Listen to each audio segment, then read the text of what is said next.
A senior United Nations official said that Haiti's destination is bright despite escalating violence. Eureka Richardson of Sweden, who succeeded Bruno Marquis of France, is a United Nations resident and a humanitarian coordinator for Haiti. Ms. Richardson said that Haiti's young people needs alternatives to gang life and that strengthening institutions is key for the French-speaking Caribbean nation to reclaim its position as a symbol of hope. This hope that she's talking about, I assume, is when Haiti free themselves from the French. Someone should challenge her to explain this hope, what it means to her, because she's using the language, she's throwing it around, so which means she should fully understand this. This hope is about freedom, not about being stuck under another people. That's the hope that I hear about and think about whenever one talk about Haiti and hope. And then she talk about alternative. I assume that her team has those alternative for the Haitian youths. So they know what's best for the Haitian youths. And they're going to bring these alternatives. And I am sure that the Haitian adults will accept these alternatives with open arms, which will only grant access to these foreign people, to the youths, to the heart, minds, and soul of the youths. And that is a dangerous thing. I would like to know her definition of hope for Haiti versus that of the local people. And in talking about strengthening the institutions, who owns and controls these institutions, that she's using the struggle of the Haitian people to market to investors. Notice that every time there's a situation in the Caribbean, certain people and countries are always in the midst. When I thought that the Caribbean people were full of pride. Every year, you have carnivals all over the planet trying to convince yourself and other people that you are prideful and that you love your culture. Then how are you so comfortable with other people taking care of your affairs or our affairs? I'm starting to question your love for culture, honestly. Is it that you simply want to find an excuse to party, to get drunk, to shake your rump, and to get attention from others? What is it really? Because other nations take care of their own affairs. That is, until they need bodies for war. And even then, you take orders from them. They tell you when to come, when to go, and what to bring, what you must leave behind. We should be suspicious of outsiders wanting to get so involved with the youth, especially ones with certain track record. The United Nations Children Fund, or the UNICEF, has reported a sharp increase in the recruitment of minors by armed gangs, with the number of recruits of children rising 70% in the past year. I have some questions about this percentage, but I'm going to save that for another time. The UNICEF originated in December 1946, directly after World War II, which ended in 1945. It was formerly known as the United Nations International Children's Emergency, or the UNICE, UNICE. Just like the League of Nations rebranded itself and changed into the United Nations, so did the UNICE rebranded itself into the UNICEF. The UNICEF provides emergency food and health care for children and mothers in countries devastated by World War II. What about the fathers? But you don't want to strengthen the man, huh? You only want to strengthen the woman because they are not a threat to you, right? If these individuals truly care as much as they claim to, they should not want us to have to constantly rely on them. Only an enemy does that to a people. Ms. Richardson said that the United Nations is committed to staying in Haiti to help the most vulnerable.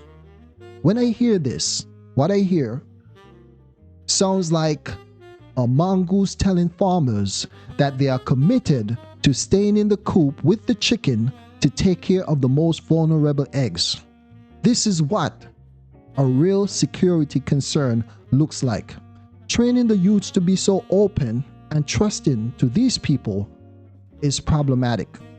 These same people supposedly have the most power, protection, and great ideas in the world, yet they are more paranoid and skeptical than everyone else. So I must ask, why are we Caribbean people so loose, docile, and open when it comes to them? Things may be going good for 10, 20, 30 years, but why put yourself in such a vulnerable position where you are at the mercy of another people? I'm sure some mean well, but I don't sit in a room when they have their private meetings and discussion. And if history taught us anything, we should not trust it. Ms. Richardson disclosed that additional support is on the way. She talked about electoral agenda and the ambitious commitments that the government has for elections. With all this talk surrounding investors and elections, understand that money is key. Whoever provides and controls money or control the money controls the future of your country. You are basically selling your land, government, culture, women, children, and future to another people, something they will never do in reverse and has never done. They are not about throwing money into an open bucket. There will be some form of contractual agreement between them and your government. Ms. Richardson also added that insecurity has discouraged foreign investors because they need to have some guarantee of stability. Same way, investors who poured large sums of money into the transatlantic slave trade needed assurance and stability. Same with the scramble for Africa, the takeover of Australia, the West, and South Africa. Investors were called upon, and none of it would have happened without these investors. Many of those businesses still flourish to this day, and some have changed their names or rebranded themselves and have since gave birth to many other organizations or businesses. So the same people you are counting on to invest in your institutions or the institutions in your country are descendants of the same people who invested in the destruction of your ancestors.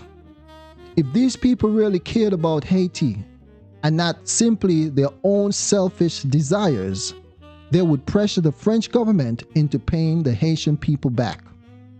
She said that the Haitians are equally important in the process, and I do believe that.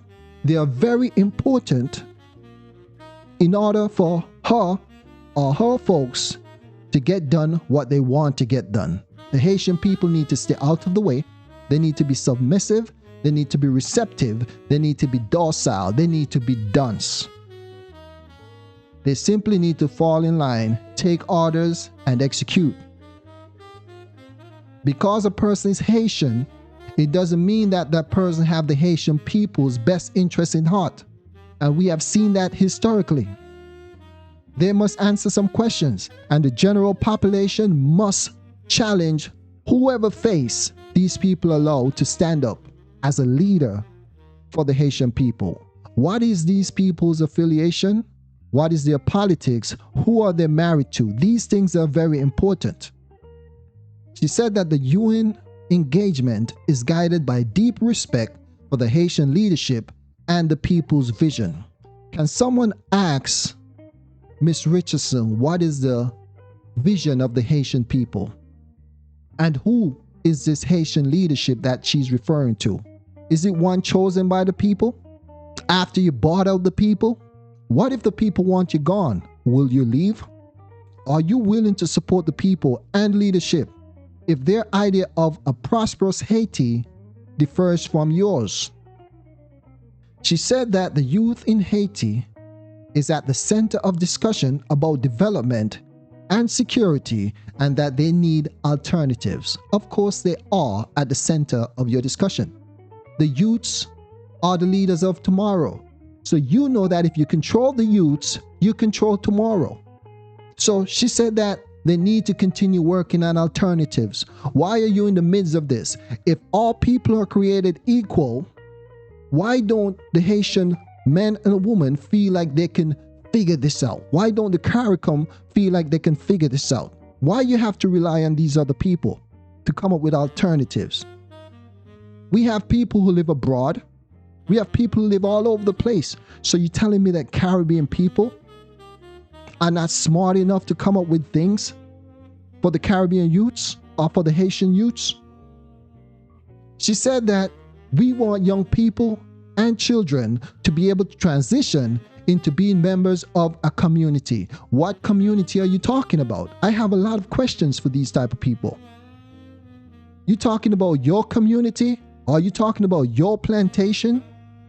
They focus immensely on women and children, if you pay attention. And I must say, what better weapon can you use against a nation, country, or a people than to capture and control the heart, minds, and soul of their women and children? Something that they have done so successfully over the years, and they're getting better at it. It's a clever strategy, and it works well. When there's a war, the loser usually gets neutralized.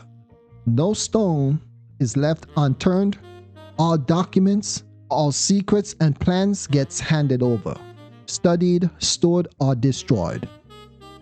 So the Caribbean people, the Haitian people, got neutralized in the most prolific way, yet are so open, naive, and blind when it comes to these outsiders. They have convinced you to trust them, but they don't trust you. They have convinced you to put all your trust in a God that they provided to you, but they do it themselves. They don't believe in leaving it up to God, but somehow they have convinced you to.